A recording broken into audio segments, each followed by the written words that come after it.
మన తెలుగు లోగిళ్ళు కౌసల్య, సుప్రజ, రామ అనే సుప్రభాతంతో మేల్కొంటాయి. విశ్వామిత్రుడు శ్రీరాముణ్ణి నిద్రలేపుతూ కౌసల్య, సుప్రజ, రామ పూర్వా సంధ్యా ప్రవర్తతే ఉత్తిష్ట నరశార్దూల కర్తవ్యం దైవమాహ్నికం అంటాడు. అసలు సుప్రభాతం ఈ శ్లోకంతోటే మొదలైంది. ఇందులో మనకి ఒకటి అర్థమవుతుంది. కౌసల్య, సుప్రజ, రామ అంటే ఇక్కడ రాముడు అనగా మేలుకోబోయే వ్యక్తి రాముడు, అతడిని మేలుకొలపాలి.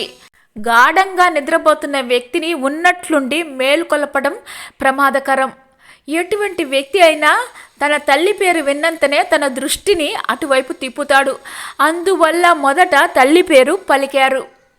అంతేకాకుండా ప్రత్యక్ష దైవమైన తల్లిని మొదట అతడికి గుర్తు చేస్తూ తరువాత ఆ మేల్కోబోయే వ్యక్తి పేరు పిలిచాడు. రామ అని పిలిచాడు. సుప్రజ అంటే మంచి బిడ్డవు అనే అర్థం. తర్వాత మాత్రమే పూర్వ సంధ్య ప్రవర్తతే అంటే తెల్లవారుతుంది నాయనా అన్నాడు.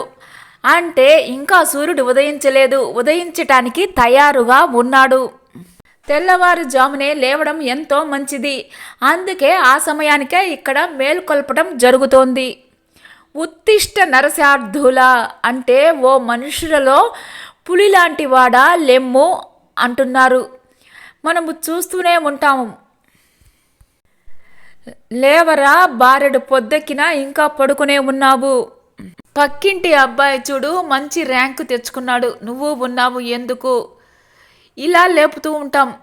అందువలన లేచేటప్పుడే పిల్లలు ఒక విధమైన బాధతోటి లేస్తుంటారు.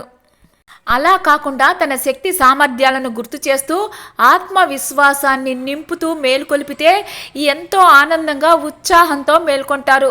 తర్వాత ఆ రోజు ఎంతో ఉత్సాహంగా తన పనులను చేసుకుంటారు. అందుకే ఈ విధంగా మేల్కొల్పాలి అని మనకి నేర్పుతున్నారు.